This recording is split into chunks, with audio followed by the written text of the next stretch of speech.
Oi, eu sou o Luiz Ramalho e estou aqui para falar de matemática. E hoje nós vamos falar de geometria. No nosso dia a dia, mesmo sem perceber, convivemos com vários problemas em que é necessário calcular a área de figuras planas. Quer ver como você sabe do que eu estou falando? Essa questão do cálculo de áreas é bem presente no nosso dia a dia. Então é necessário eu calcular metragem de pisos, metragem de revestimentos, então isso é algo muito frequente. Quando as áreas são irregulares, né, a gente consegue dividir, fragmentar, né, a planta de arquitetura para que eu consiga encontrar formas geométricas mais simples e conseguir chegar no cálculo da metragem. Por exemplo, uma figura em L, né, uma planta em L, eu consigo dividir em dois retângulos, por exemplo. E aí fica muito mais simples eu chegar numa metragem final. Para calcular as áreas de figuras irregulares, podemos usar uma estratégia que é muito interessante. Eu pego a área irregular e vou dividir em pedaços de áreas conhecidas, como retângulo, triângulos, circunferências. Calculo essas áreas e faço a somatória. Pois é, dividir a figura em várias partes ajuda no cálculo da área de figuras irregulares mais complexas.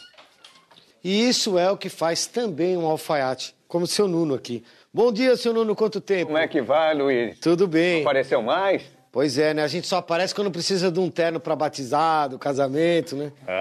Vamos fazer um terninho novo. Vamos fazer, porque aquele que o senhor fez para mim já tá um pouco, sabe? Pode deixar que eu já entendi. Vou pegar a sua ficha e a gente vai conferir suas medidas, tá bom? Minutinho só. Para fazer uma roupa, normalmente o alfaiate tira a medida do cliente e depois faz o molde da peça, dividindo o modelo em várias partes. Somando a área desses moldes, o alfaiate tem uma ideia mais clara da quantidade de tecido que vai precisar para confeccionar a peça. Um outro método interessante é quando eu tenho uma área inserida dentro da outra. Eu faço a diferença das áreas, calculo a área da maior e subtraio com a área da menor figura. Eu acho ele Não, meio... é só pra você ver o modelo. Mas não fica muito quente, não, senhor? Mas esse aqui é pro inverno. Olha que Tecido é caimento. gostoso, é. Aí eu faço bom. no seu número, né? Esse você vai experimentar, você vai gostar. Olha que maravilha. Muito bom. Legal, né? Mas e quando a figura é circular? Aí eu uso o pi. O número π é determinado pela razão entre o perímetro da circunferência e seu diâmetro. Ele está presente nas relações entre essas duas medidas em qualquer circunferência. É o que chamamos de constante. Mas para encontrar essa razão e determinar o seu valor com segurança, foi preciso o esforço de matemáticos do mundo inteiro. E durante séculos, um dos primeiros a estudar essa proporção foi o matemático grego Arquimedes, que viveu no período de 287 a 212 a.C. Arquimedes, para descobrir o número π, ele utilizou o método que ele chamou de método da exaustão. O Arquimedes, então, ele propôs que a gente inscrevesse polígonos e circunscrevesse polígonos, ou seja, ao fazer essa inscrição e essa circunscrição, você tem uma aproximação cada vez mais perfeita da área do círculo. Arquimedes pegou uma circunferência e nesta circunferência ele colocou um quadrado e começou a dobrar o número de lados dessa figura, encontrando um polígono de 96 lados que mais se aproximava dessa circunferência. Pegou o perímetro desse polígono e dividiu pelo diâmetro da circunferência, encontrando uma razão de 22/7, que se aproximava de 3,14, que hoje é o número π. Depois de Arquimedes, muitos matemáticos estudaram essa razão, até que se chegou a um número aproximado de 3,14159. Mas foi só em 1737 que o matemático suíço Leonhard Euler adotou a letra grega π como símbolo dessa constante. E o número π é muito importante para determinar a área e o perímetro de qualquer círculo. Como já sabemos que o número π ele provém da razão entre o comprimento de uma circunferência sobre o diâmetro, e o diâmetro sabemos também que é 2 vezes o raio, basta isolar agora o comprimento. Eu tenho o comprimento dividido por 2r igual a π. Pego esse 2r, passo multiplicando π e vou ter comprimento igual a 2πr. É o comprimento de uma circunferência. Mas para que alguém ia precisar saber do perímetro da circunferência, hein? Eu preciso. Para saber o perímetro da gola e determinar quanto de viés eu vou usar para fazer o acabamento da gola de um blazer, por exemplo. Olha só.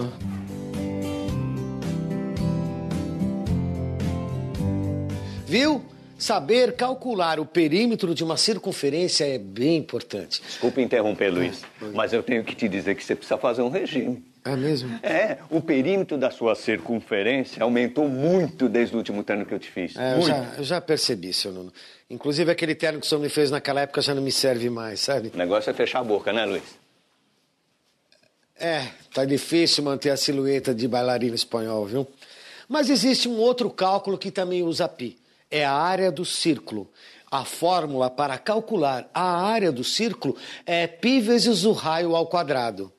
Será que eu estou ao quadrado? Para calcular a área do círculo, vamos imaginar o seguinte. Eu tenho uma circunferência onde eu vou traçar segmentos de reta passando pelo centro dessa circunferência e vou criar gomos, como se fosse dividindo uma pizza. Vou abrir essa circunferência e eu vou ter como forma vários triângulos preenchidos. Fechando em um retângulo essa abertura, eu vou ter a mesma quantidade de triângulos, porém eles não estarão preenchidos. Onde a altura mede R, que é o raio da circunferência, e o comprimento vai ser o comprimento dessa circunferência, que vai ser 2πr. Se eu calcular a área desse retângulo, eu vou ter exatamente a base vezes a altura, que vai dar 2πr ao quadrado. Como eu quero somente esses triângulos preenchidos, eu vou dividir por 2. Então, a área dessa circunferência vai ser πr ao quadrado. Sabendo determinar a área de uma circunferência, também é possível determinar a área de outras partes dela. Coroa circular, ela é formada por meio de duas circunferências, uma maior, outra menor, mas de mesmo centro. Essa região que é formada entre essas duas circunferências é chamada de coroa circular. Para calcular a área dessa região, basta calcular a área da circunferência maior e subtrair pela área da circunferência menor. Sabe o que eu fiquei pensando? Que um bom exemplo de cálculo da coroa da circunferência seria a área da diferença da circunferência da minha cintura de 2 anos atrás e de hoje. O que o senhor acha, seu Nuno? Eu acho uma boa ideia. Só que não vai ficar deprimido, né? E vai ser uma coroona. Da última vez que eu vim tirar as medidas para fazer um terno, a minha cintura media 90 centímetros. Hoje ela está medindo 110. Primeiro tenho que descobrir, usando a fórmula do perímetro, qual é o raio de cada uma dessas circunferências. Com os 2 raios determinados, é hora de usar a fórmula da área. A área da circunferência da minha cintura, há 2 anos atrás, era de 642,1 centímetros quadrados. E a área da circunferência da minha cintura hoje é de 961,6 centímetros quadrados. Então, para saber a área da coroa, é só tirar 642,1 de 961,6, que dá 319,5 centímetros quadrados. Olha só. Eu avisei, né, Luiz? Bom, se você quiser, eu tenho o telefone de um psicólogo ótimo. Não vou precisar, seu Nuno. Obrigado. Não vou ficar deprimido. Tá Mas bom? eu vou pegar, só por garantia. Bom, voltando ao assunto, um outro cálculo que podemos utilizar, o π, é o volume dos corpos redondos. Não estou falando de mim, não. Para com isso. Eu tô bem, vai. Tô bem.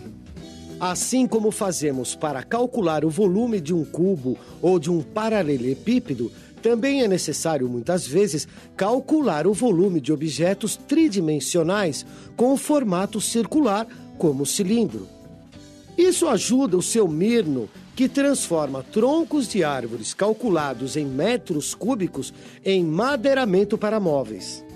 Por exemplo, a árvore que fica doente, ela tem que ser cortada para não oferecer risco. A gente corta elas e faz o reaproveitamento dos troncos, transformando em madeiramento.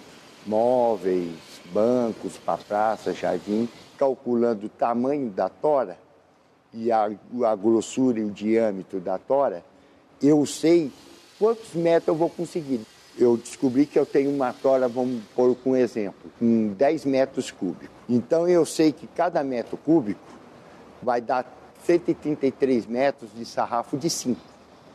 Para calcular o volume de sólidos, tenho duas opções. Eu tenho sólidos retos e os corpos redondos. Para os sólidos retos, basta saber qual é a área que eu tenho da base, calcular essa área e multiplicar pela altura. Já os corpos redondos, por exemplo, o cilindro, eu sei que a minha base é uma circunferência, que eu sei que a área também é πr². Calculo essa área e multiplico pela altura. Um outro cálculo que dá para a gente fazer usando a fórmula do volume do cilindro é o volume do cone.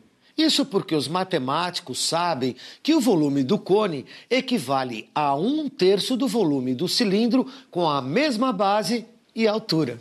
Pronto, Luiz. Tá tudo anotado, conferido. Agora você passa a semana que vem e a gente vai fazer a primeira prova, tá bom? Tecido é esse mesmo. Esse tecido foi esse que eu gostei, seu Nuno, isso mesmo. Combinado. Tá bom. Pessoal, até a próxima. Valeu. Tchau, gente. Seu Nuno, agora é o seguinte, eu queria fazer uma camisa, mas não de terno.